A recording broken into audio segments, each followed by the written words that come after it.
Nuk arri kur të kuptoj se si mund të arri një parti të shpikit vdekur.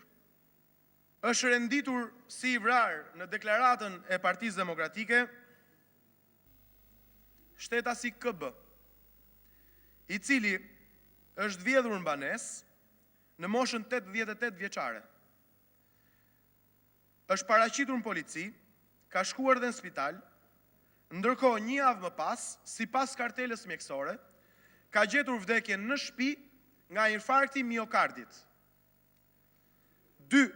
Është paraqitur si vrasje shtetasi NJ në moshën 66 vjeçare, e gjetur e vdekur në shtëpinë e saj për shkaqe natyrale sipas kartelës mjekësore të vërtetuar. Dhe ndërkohë është renditur si vrasje e tretë shtetasi L. Por ndërkohë, shtetasi L që numëron si vrasje në muajin nëntor Partia Demokratike është vrarë në janar. Dhe në 12 nëntor, Ministria e Brendshme dhe Policia e Shtetit ka arrestuar vrasësin. Dhe këta e numërojnë si vrasje. Pra, njeriu është vrarë në janar, Partia Demokratike e numëron si vrasje, kur ndërkohë Ministria e Brendshme në 12 nëntor, kur këta e numërojnë, ka arrestuar vrasësin. Pavarësisht notave qesharake, pavarësisht mediokritetit politik që ka brenda kjo situatë, unë e konsideroj të papranueshme, jo për shkak se ne mund gjendemi këtu dhe debatojmë me njëri tjetrin lidhur me këtë çështje, por sepse kjo nuk ndihmon opinionin publik. Kjo nuk ndihmon as politik bërjen ndërmjet nesh. Dhe akoma më keq, kjo nuk ndihmon forcimin e luftës kundër krimit organizuar dhe korrupsionit në vend.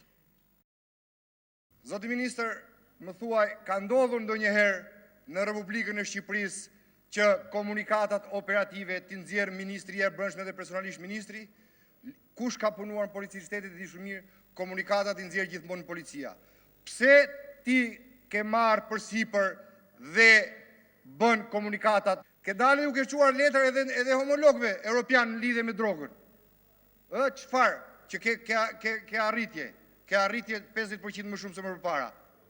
Më thuaj, sa ishte sasia drogës që u kap në Greqi? Sa ishte? Të iku. Po në Itali ishte 1.1 ton. Si u ngarkua jep llogari shqiptarëve kjo drogë?